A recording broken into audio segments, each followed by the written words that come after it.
وہ بیگس دیکھ کر طارق صاحب کی آنکھوں میں افسوس اور ملامت جھلک اٹھی۔ طارق صاحب پلیز ہمیں بتائیں کہ کیا ماجرا ہے؟ کامران نے وہ وصیت نامہ ان کے سامنے میز پر رکھتے ہوئے کہا۔ سیما کو آج اماں جی کے الماری کے نیچے سے یہ کاغذ ملا جس پر ابا جی نے لکھا ہے کہ یہ گھر ان کا نہیں۔ آپ تو ابا جی کے ہر قانونی اور کاروباری معاملے کو دیکھتے تھے، تو برائے مہربانی ہمیں بتائیں کہ اگر یہ مکان ابا جی کا نہیں ہے تو پھر کس کا ہے؟ ہم ان کی اولاد ہیں اور ہمارا اس میراث پر پورا حق بنتا ہے۔ طارق صاحب نے گہری سانس لی اور اپنی اینک ٹھیک کرتے ہوئے بڑے ہی ٹھنڈے اور سنجیدہ لہجے میں کہا، یہ کوئی مذاق نہیں ہے سلیم صاحب، گزشتہ 1 سال سے تم لوگوں کی حرکتیں، دکان پر تم لوگوں کی نافرمانیاں اور گھر میں اپنی بیوی کی ہونے والی خاموش بے عزتی بہت غور سے دیکھ رہے تھے۔ انہیں اچھی طرح اندازہ ہو گیا تھا کہ ان کے مرنے کے بعد تم لوگ اپنی سگی ماں کے ساتھ کیا سلوک کرو گے۔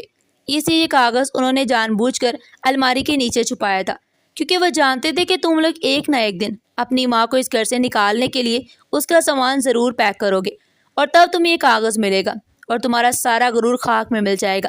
یہ سنتے عدنان، جو کافی دیر سے پہلو بدل رہا تھا، فوراً آگے بڑھا، بولا کہ وکیل صاحب آپ پہیلیاں مت بجھائیں۔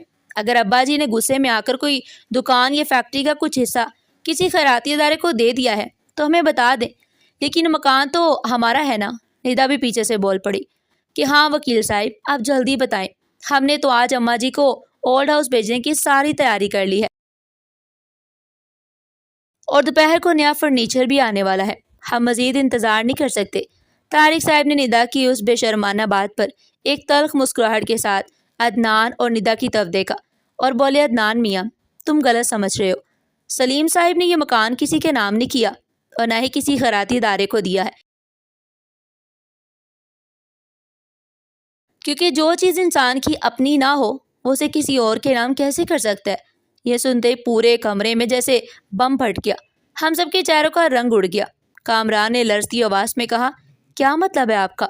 کیا ابا جی نے یہ مکان اس پراپرٹی ڈیلر کو بیچ دیا تھا جو پچھلے دنوں آیا تھا؟ آپ صاف صاف بات کیوں نہیں کر رہے؟ آخر ہم نے تو اپنا حصہ لینا ہے نا۔ ہم کیسے مان لیں کہ یہ مکان ابا جی کا نہیں تھا؟ طارق صاحب نے اپنا بریف کیس کھولا، اس میں سے ایک موٹی سی فائل نکال کر میز پر رکھ دی۔ انہوں نے ہم سب کی طرف دیکھ کر بولے، اس گھر کا ایک جیتا جاگتا اصل مالک موجود ہے جس کے پاس اس گھر کے مکمل اور پکے قانونی کاغذات ہیں، اور یہ مکان شروع دن سے زینب بھابی کے نام پر ہے۔ یہ سنتے ہی کمرے میں خاموشی چھا گئی۔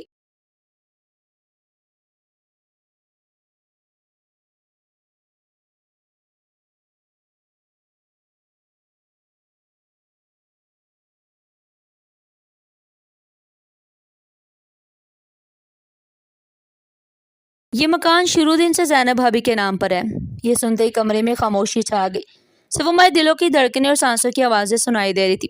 کامران نے بمشکل اپنا تھوک نگلا اور کہا، آپ کے کہنے کا مطلب ہے کہ یہ مکان ہمارے باپ کا تھا ہی نہیں؟ کیا فضول بات کر رہے ہیں آپ؟ ہم بچپن سے اس گھر میں رہ رہے ہیں، یہ مکان ہمارے ابا جی کا ہی ہے۔ طارق صاحب نے سختی سے سر ہلایا، بولے، کامران اس گھر کی اصل مالکن کوئی اور نہیں بلکہ تمہاری ماں ہے۔ یہ مکان زینب بھابی کا ہے۔ یہ سننا تھا کہ میرے پیروں تلے سے زمین نکل گئی اور میرے دماغ میں جیسے دھماکہ ہو گیا۔ کمرے میں کھڑے تینوں بیٹوں اور دونوں بہوؤں کے چہرے ایسے سفید پڑ گئے جیسے ان کا سارا خون نچڑ گیا ہو۔ کسی کو اپنے کانوں پر یقین نہیں آ رہا تھا۔ سلیمان جو غصے سے سرخ ہو رہا تھا فوراً بولا، آپ جھوٹ بول رہے ہیں طارق صاحب، یہ مکان تو ابا جی نے خود بنوایا تھا، ہم نے تو بچپن سے یہ سنا ہے اور ہم تو اسی گھر میں رہ رہے ہیں، یہ کیسے ہو سکتا ہے؟ یہ مکان ابا جی کا نہ ہو اور اماں جی کے نام ہو؟ طارق صاحب نے سلیمان کی طرف سرد موڑی سے دیکھا اور بڑے جذباتی اور کڑک لہجے میں بولے، ہاں یہ مکان سلیم صاحب نے بنوایا تھا، اینٹیں اور گارا ان کا تھا، لیکن یہ زمین اور اس مکان کی رجسٹری سلیم صاحب کے نام پر کبھی تھی ہی نہیں۔ جب تم لوگ بہت چھوٹے تھے اور سلیم صاحب کا کاروبار بالکل ڈوب گیا تھا، اس وقت تمہاری ماں نے اپنے جہیز کا سارا زیور اور اپنے میکے سے ملنے والی خاندانی زمین بیچ کی جگہ خریدی تھی اور سلیم صاحب کو دوبارہ کاروبار کھڑا کرنے کے لیے اپنے پاس سے پیسے دیے، لیکن اس عظیم عورت نے کبھی زندگی میں سلیم صاحب کو یہ احساس نہیں ہونے دیا کہ یہ گھر اس کا ہے۔ اس نے ساری زندگی تم بیٹوں کے سامنے تمہارے باپ کی عزت اور بھرم کو قائم رکھا تاکہ تم لوگ اپنے باپ کو اس گھر کا سربراہ سمجھو، ان کی عزت کرو۔ تمہاری ماں نے اپنے شوہر کی عزت کی خاطر اپنی ملکیت کو ساری زندگی ایک راز رکھا اور بدلے میں تم لوگوں نے اپنی سگی ماں کو اولڈ ہاؤس کا راستہ دکھایا۔ طارق صاحب کی یہ باتیں سن کر ہمارے دلوں پر جیسے کسی نے تھوڑے مار دیے۔ ڈرائنگ روم کی فضا اتنی بوجھل ہو گئی تھی کہ سانس لینا مشکل ہو رہا تھا۔ ندر اور کومل تو جیسے پتھر کی مورت بن گئی تھی۔ طارق صاحب نے ایک اور بم گراتے ہوئے کہا، اور ایک بات اور سن لو تم سب، سلیم صاحب جانتے تھے کہ تم لوگ کتنے لالچی ہو۔ جس رات انہیں ہارٹ اٹیک ہوا تھا اس رات بھی وہ تم تینوں بھائیوں کی ساری باتیں سن چکے تھے کہ تم لوگ کس طرح ان کی موت کا انتظار کر رہے تھے۔ سلیم صاحب کو اندازہ ہو گیا تھا کہ ان کی آنکھ بند ہوتے ہی تم لوگ اپنی سگی ماں کو محتاج کر دو گے، اسی لیے انہوں نے مرنے سے پہلے اپنے کاروبار اور فیکٹری کا 50% حصہ بھی قانونی طور پر زینب بھابی کے نام منتقل کر دیا تھا۔ طارق صاحب کی یہ بات سن کر تینوں بھائیوں کی ٹانگیں کانپنے لگی۔ وہ دکان اور فیکٹری جس پر وہ اپنا مکمل حق سمجھ رہے تھے، اب اس کا آدھا حصہ بھی ان کے ہاتھ سے جا چکا تھا۔ ان کا وہ غرور، وہ اکڑ و وہ لالچ جو تھوڑی دیر پہلے تک ان کے چہروں پر تھا، ایک ہی لمحے میں خاک میں مل گیا تھا۔ طارق صاحب نے میری طرف دیکھا اور پھر فیصلہ کن انداز میں بولے، جہاں تک اس مکان کی بات ہے تو زینب بھابی نے خود اپنی خوشی سے پچھلے سال یہ فیصلہ کیا تھا اور سلیم صاحب نے اس پر رضامندی دی تھی کہ ان کے مرنے کے بعد یہ مکان ان کے پوتے علی کے نام ہو جائے گا، کیونکہ اس پورے گھر میں صرف وہی ایک معصوم بچہ ہے جس میں اپنی دادی کے لیے سچی محبت تھی، اور دادی کے دل میں بھی اس کے لیے بے پناہ پیار ہے۔ لیکن قانون اور وصیت کے مطابق جب تک زینب بھابی زندہ ہے اس مکان کی ایک ایک اینٹ کی مالکن وہ خود ہے۔ علی کو یہ گھر صرف ان کے بعد ملے گا، اور تب تک اس گھر کا مکمل قانونی اور انتظامی کنٹرول زینب بھابی کے ہاتھ میں رہے گا۔ یہ سنتے ہی کومل اور ندا کے منہ کھلے کے کھلے رہ گئے تھے۔ انہیں اپنی چھت سر سے نکلتی ہوئی محسوس ہو رہی تھی۔ طارق صاحب کھڑے ہو کر اپنا بریف کیس بند کرتے ہوئے انتہائی سخت لہجے میں بولے کہ سلیم صاحب کا یہ آخری پیغام تھا کہ اگر تم لوگوں نے زینب بھابی کو اس گھر سے نکالنے کی ذرا سی بھی کوشش کی یا انہیں کسی بھی قسم کی تکلیف دی تو وہ ایک فون کال پر پولیس بلا کر تم سب کو اس گھر سے بے دخل کر سکتی ہیں۔ تم لوگ اسی وقت سڑک پر آ جاؤ گے اور تمہارے پاس عدالت جانے کا بھی کوئی راستہ نہیں ہوگا، کیونکہ قانونی طور پر تم لوگ ان کا کچھ نہیں بگاڑ سکتے۔ یہ کہتے ہوئے طارق صاحب ڈرائنگ روم سے باہر نکل گئے اور پیچھے ہم سب کو ایک ایسے خوف، بے یقینی اور صدمے میں چھوڑ گئے جس سے ہمارے ہوش اڑا دیے۔ طارق صاحب کے جانے کے بعد ڈرائنگ روم میں چند لمحوں کے لیے مکمل خاموشی چھا گئی۔ ہم سب بت بنے اپنی اپنی جگہ پر کھڑے تھے اور ہمارا دماغ کسی بھی بات کو تسلیم کرنے سے انکاری تھا۔ سب سے پہلے اس خاموشی کو ندا کی تیز اور چیختی ہوئی آواز نے توڑا۔ وہ آتش فشاں کی طرح پھٹ پڑی اور سیدھا میری طرف دیکھ کر چیخنے لگی کہ یہ سب سیما بھابی کی سازش ہے۔ یہ عورت شروع سے ہی اماں جی کی چہیتی بنی ہوئی تھی۔ اس نے اپنے بچے کے نام کروڑوں کا گھر کروانے کے لیے ساس اور سسر پر ضرور کوئی جادو کیا ہوگا، ورنہ ایسے کیسے ہو سکتا ہے کہ ابا جی سارا گھر ایک 8 سال کے بچے کے نام کر دے اور ہمیں سڑک پر چھوڑ دے۔ کومل نے بھی فوراً ندا کی حمایت کی اور روتے ہوئے سلیمان کے گلے پڑ گئے کہ میں نے آپ کو پہلے ہی کہا تھا کہ اپنے بھائیوں سے حصہ مانگے، لیکن آپ تو ہمیشہ بھائی جان کے آگے بیگی بلی بنے رہتے۔ اب دیکھیے ہمیں کیا ملا، ساری زندگی کی کمائی کہ بڑی بھابھی اور اس کا بیٹا لے اڑے، اور ہم یہاں فقیروں کی طرح کھڑے ہیں۔ میں تو ایک دن بھی اس گھر میں نہیں رہوں گی جہاں مجھے اماں جی اور سیما بھابی کی محتاجی سہنی پڑے۔ ان دونوں کی زہریلی گفتگو نے ڈرائنگ روم میں ایک طوفان کھڑا کر دیا۔ عدنان اس سے آگے بڑھا اور کامران کا گریبان پکڑ کر چیخنے لگا کہ بھائی جان، یہ سب آپ کی بیوی کی حرکتیں تھی۔ آپ نے جان بوجھ کر اپنے بچے کو دادی کے پاس چھوڑ رکھا تھا تاکہ وہ ان کی جائیداد ہتھیا لے اور ہمیں کانوں کان خبر نہ ہونے دی۔ آج اگر ہم سڑک پر آئے ہیں تو اس کے ذمہ دار آپ اور آپ کی بیوی ہیں۔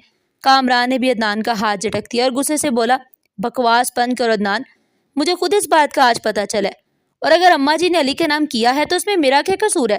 تم لوگ تو خود بھی اماں جی سے جان چھڑوانا چاہتے تھے، اب وہ اپنا فیصلہ کر گئیں تو میں کیا کروں؟ سلیمان بھی بیچ میں پھٹ پڑا اور تینوں بھائیوں میں ایسی گندی گالی گلوچ اور ہاتھا پائی شروع ہو گئی کہ پورے گھر میں ایک حشر برپا ہو گیا۔ ندا اور کومل کھڑی ہو کر اپنے شوہر کو اکسا رہی تھی اور مجھ پر تانوں کے تیر برسا رہی تھی۔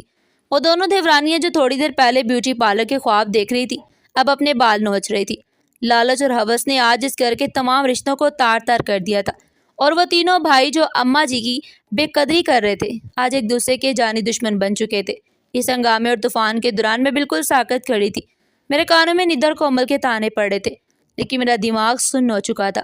میرا ضمیر جو پچھلے کئی مہینوں سے گہری نیند سویا ہوا تھا آج مجھے زوردار تھپڑ مار کر جگا رہا تھا۔ میرے اندر ایک عجیب سی ٹوٹ پھوٹ ہو رہی تھی۔ میں سوچ رہی تھی کہ اماں جی کتنی عظیم عورت تھی، جنہوں نے ساری زندگی اپنے نام کا گھر شوہر کے نام سے چلنے دیا، جنہوں نے میری ہر بدتمیزی اور میری ہر خود غرضی کو خاموشی سے برداشت کیا اور پھر بھی میرے بیٹے کا مستقبل محفوظ کر دیا۔ اور میں کتنی گھٹیا اور خود غرض ہو گئی تھی کہ میں چند سالوں کی آسانی اور گراؤنڈ فلور کے لالچ میں ان کا سامان اولڈ ہاؤس بیچنے کے لیے پیک کر رہی تھی۔ مجھے اپنی اس خاموشی، اپنی مفاد پرستی اور اپنی لالچ پر اتنی شدید شرمندگی ہونے لگی کہ میرا دل چاہا زمین پر چڑھ میں اس میں سما جاؤں۔ کمرے میں ہونے والا شور و گل و بھائیوں کی لڑائی میرے لیے بے معنی ہو چکی تھی، کیونکہ میرے اندر چلنے والا پچھتاوے کا طوفان اس شور سے کہیں زیادہ تیز اور تکلیف دہ تھا۔ عدنان اور سلیمان ایک دوسرے کو دھکے دے رہے تھے اور کامران انہیں چھڑانے کی بجائے خود بھی اس لڑائی کا حصہ بن چکا تھا۔ ندا کی چیختی آواز پورے گھر میں گونج رہی تھی۔ یہ وہ لوگ تھے جو چند گھنٹے پہلے تک ایک بوڑھی ماں کو گھر سے نکالنے کے منصوبے بنا رہے تھے، لیکن جائیداد ہاتھ سے نکلتی دیکھ کر ایک دوسرے کے جانی دشمن بن چکے تھے۔ عدنان بار بار چیخ رہا تھا کہ بھائی جان، یہ سب آپ کی بیوی کی سازش ہے تاکہ سارا گھر آپ کے بیٹے کے نام ہو جائے۔ کامران بھی پلٹ کر جواب دے رہا تھا کہ مجھے خود ابھی طارق صاحب سے یہ سب پتہ چلا ہے۔ سلیمان نے بھی بیچ میں کود کر کہا کہ مان لو اماں جی کو نکالنے کا مشورہ بھی تو تمہاری بیوی اور ندا کا تھا۔ تم لوگوں نے جان بوجھ کر ایسا ماحول بنایا کہ ہم سب اماں جی کے خلاف ہو جائے۔ مجھے ان سب کو اس طرح ایک دوسرے پر کیچڑ اچھالتے دیکھ کر شدید کراہت محسوس ہو رہی تھی۔ میرا دماغ مسلسل یہی سوچ رہا تھا کہ اماں جی نے کس طرح ساری زندگی یہ خاموش قربانی دی۔ انہوں نے اپنی زمین بیچ کر ہمارے لیے چھت بنائی، اپنے شوہر کا برم رکھا، اور ہم نے انہیں کیا سلا دیا۔ اس شور شرابے کے دوران اچانک دروازے پر ایک چھوٹی سی سسکی ابھری۔ میں نے چونک کر مڑ کر دیکھا تو میرا 8 سالہ بیٹا علی دروازے پر کھڑا رو رہا تھا۔ بچے کا معصوم چہرہ آنسوؤں سے بھیگا ہوا تھا اور ہاتھوں میں اماں جی کی وہ پرانی لکڑی کی تصویر تھی۔ علی کو روتا دیکھ کر میرے قدم خود بخود اس کی طرف اٹھ گئے۔ وہ بھاگتا ہوا آیا اور میں ٹانگوں سے لپٹ کر رونے لگا۔ ماما، دادی رو رہی ہیں، آپ انہیں گھر سے مت نکالے۔ اگر دادی چلی گئی تو میں بھی ان کے ساتھ اولڈ ہاؤس چلا جاؤں گا، میں دادی کے بغیر نہیں رہ سکتا۔ بچے کی اس معصوم بات پر ڈرائنگ روم کی لڑائی پر جیسے بریک لگ گئی۔ کامران، عدنان اور سلیمان کے ہاتھ رک گئے اور ندا اور کومل بھی خاموش ہو گئے۔ سب کی نظریں علی پر جم گئی۔ میرے صبر کا بند کافی دیر سے ٹوٹنے کے قریب تھا۔ علی کی بات سن کر میں ہار کر پوٹ پوٹ کر رونے لگی۔ میں نے اسے سینے سے لگا لی اور شدت سے روتی رہی۔ علی کے معصوم الفاظ نے میں دل پر جمی ہوئی غفلت کی ساری پرتیں اتار دی تھی۔ میں نے اپنے آنسو صاف کیے اور ایک جھٹکے سے کھڑی ہو گئی۔ بس کر دے آپ سب، بہت ہو گیا یہ تماشا۔ میری اس کڑکدار آواز پر ہر شخص حیرت سے مجھے دیکھنے لگا۔ میں نے انتہائی دکھ اور غصے سے کہا، شرم آنی چاہیے ہم سب کو۔ ہم ان دیواروں کے لیے لڑ رہے ہیں جن کی اصل مالکن کو ہم دھکے دے کر نکالنے والے تھے۔ کامران نے کہا، سیما تم بیچ میں مت بولو، یہ ہماری جائیداد کا معاملہ ہے۔ لیکن میں نے سخت لہجے میں اس کی بات کاٹ دی۔ کون سی جائیداد کامران؟ وہ گھر جو تمہاری ماں نے اپنی زمین بیچ کر خریدا تھا اور ساری زندگی تمہارے باپ کی عزت رکھنے کے لیے تمہیں حقیقت نہیں بتائی۔ آج تم لوگ اسی جائیداد کے لیے ایک دوسرے کے گریبان پکڑ رہے ہو۔ مجھے گھن آ رہی ہے اپنے آپ سے اور تم سب سے۔ میں تیزی سے ڈرائنگ روم سے نکل کر لاؤنج میں آ گئی۔ لاؤنج میں وہ سوٹ کیس رکھے تھے جن میں نے اپنے ہاتھوں سے اماں جی کا سامان پیک کیا تھا۔ میں فوراً زمین پر بیٹھ گئی اور جلدی جلدی سامان نکالنے لگی۔ میں نے اماں جی کے کپڑے اور دوائیاں باہر نکالنا شروع کر دی۔ میرے ہاتھ تیزی سے چل رہے تھے اور آنکھوں سے مسلسل آنسو بہہ رہے تھے۔ ندا اور کومل بھی میرے پیچھے آ گئی۔ ندا مجھے سامان نکالتے دیکھ کر سخت لہجے میں بولی، واہ بھابھی، کیا بات ہے، اب تو آپ کو گھر مل گیا ہے نا؟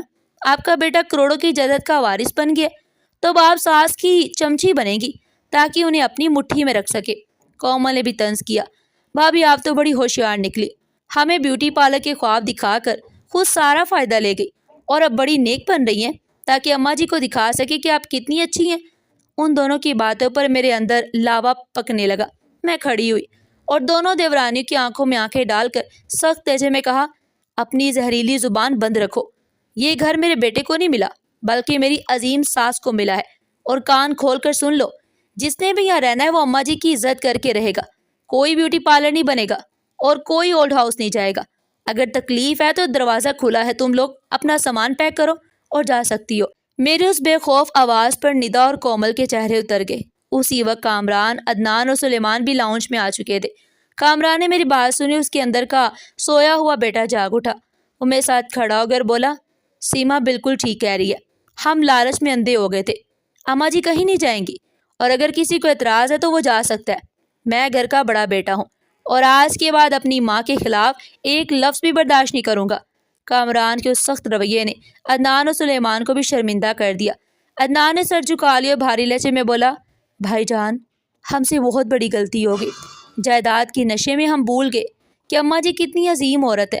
مکان ان کے نام تھا، لیکن انہوں نے ساری زندگی ہمیں احساس نہیں ہونے دیا تاکہ ہمیں یہ نہ لگے کہ ہمارے باپ کی کوئی حیثیت نہیں۔ ابا جی تو صرف ہمیں ہماری ہوس سے بچانا چاہتے تھے، اسی لیے فیصلہ کیا۔ سلیمان نے بھی سر جھکا کر کہا، ہاں بھائی جان، طارق صاحب کی باتوں نے میری بھی آنکھیں کھول دی ہیں۔ اماں جی نے اپنا گھر ابا جی کے نام سے منسوب رکھا، اور ہم کتنے گھٹیا بیٹے نکلے جو اپنی ہی ماں کو نکالنے کا منصوبہ بنا رہے تھے۔ ہم تو اس قابل بھی نہیں ہیں کہ وہ ہمیں معاف کرے۔ ندا اور کومل نے جب دیکھا کہ ان کے شوہر بدل چکے ہیں، ان کی ساری چالیں ناکام ہو گئی ہیں، تو وہ بھی سر جھکا کر کھڑی ہو گئی۔ انہیں سمجھ آ گیا کہ اب ان کی سیاست نہیں چلے گی، اور قانونی طور پر بھی ان کا کوئی حق نہیں بنتا۔ ہم سب بوجھل قدموں کے ساتھ اماں جی کے کمرے کی طرف بڑھے۔ دروازہ تھوڑا سا کھلا تھا۔ ہم نے اندر جھانکا تو وہ جائے نماز پر بیٹھی، ہاتھ اٹھا کر دعا مانگ رہی تھی۔ چہرے پر آنسو تھے، لیکن ہونٹوں پر اب بھی اپنے بچوں کی سلامتی کی دعائیں تھیں۔ مجھ سے باہر کھڑا نہ رہا گیا۔ میں روتی ہوئی کمرے میں داخل ہوئی اور سیدھا ان کے قدموں میں جا بیٹھی۔ میں نے ان کے ہاتھ چومے اور ہچکیاں لیتے ہوئے کہا، اماں جی، مجھے معاف کر دے۔ میں بہت بڑی گناہ گار ہوں۔ میں نے آپ کی محبت کا صلہ آپ کو اولڈ ہاؤس بیچ کر دینا چاہا۔ میں لالچ میں اتنی اندھی ہو گئی تھی کہ آپ کی خاموش قربانیاں مجھے نظر ہی نہیں آئیں۔ خدا کے لیے مجھے معاف کر دے۔ میرے رونے کی آواز سن کر تینوں بھائی بھی کمرے میں آ گئے اور ماں کے قدموں میں گر کر رونے لگے۔ کامران نے ان کے گھٹنے چومتے ہوئے کہا، اماں جی، ہم سے بہت بڑا گناہ ہو گیا۔ پیسوں کی ہوس میں ہم اپنی جنت کو ٹھکرانے لگے تھے۔ آپ نے ابا جی کی عزت کے لیے سب کچھ قربان کر دیا، اور ہم نالائق بیٹے آپ کی قدر نہ کر سکے۔ ہمیں معاف کر دے۔ ہم وعدہ کرتے ہیں کہ آج کے بعد اس گھر میں صرف آپ کا ہی حکم چلے گا۔ ندا اور کومل بھی دروازے پر کھڑی رو رہی تھی۔ طارق صاحب کے انکشافات نے سب کے دل دہلا دیے تھے، اور سب کو احساس دلا دیا تھا کہ اصل دولت مکان نہیں، بلکہ وہ ماں ہوتی ہے جو بچوں کے لیے سب کچھ قربان کر دیتی ہے۔ اماں جی نے اپنے آنسو صاف کیے اور مسکراتے ہوئے میرے سر پر ہاتھ پھیرا، پھر مجھے گلے سے لگا لیا۔ انہوں نے تینوں بیٹوں کو بھی اپنے پاس بلایا اور نرم آواز میں بولی، میرے پاگل بچوں، ماں کبھی اپنے بچوں سے ناراض نہیں رہتی۔ میں نے جو کچھ کیا تم لوگوں کے لیے کیا۔ مجھے اس گھر سے کوئی لگاؤ نہیں تھا۔ میں صرف یہ چاہتی تھی کہ تم سب پیار سے رہو۔ انہوں نے کامران کی طرف دیکھ کر کہا، وراثت صرف جائیداد نہیں ہوتی، اصل وراثت اخلاق ہوتے ہیں۔ تمہارے ابا جی دور اندیش انسان تھے۔ وہ جانتے تھے کہ پیسہ انسان کو اندھا کر دیتا ہے۔ وہ نہیں چاہتے تھے کہ تم لوگ ایک دوسرے کے دشمن بن جاؤ، اسی لیے انہوں نے یہ ذمہ داری میرے کندھوں پر ڈال دی۔ مجھے خوشی ہے کہ آج تم سب کو اپنی غلطی کا احساس ہو گیا۔ تم سب میرے بچے ہو، اور یہ گھر، دکان، زمین سب تمہارا ہی ہے۔ اماں جی کی شفقت بھری باتوں نے دلوں کی ساری تلخی دھو دی۔ عدنان اور سلیمان نے آگے بڑھ کر معافی مانگی اور وعدہ کیا کہ وہ مل جل کر کاروبار سنبھالیں گے۔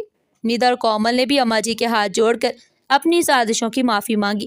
اماں جی نے سب کو گلے سے لگا کر خاموش کر دیا۔ اس دن کے بعد گھر کا نقشہ ہی بدل گیا۔ ندا اور کومل کی چالیں ختم ہو گئی اور وہ عزت اور تمیز سے رہنے لگی۔ بھائیوں میں پھر سے محبت پیدا ہوگی۔ کاروبار بہتر ہونے لگا اور منافع اماں جی کے حوالے کیا جانے لگا، لیکن وہ اس کا بڑا حصہ غریبوں میں بانٹ دیتی۔ میں نے بھی خود کو بدل لیا تھا۔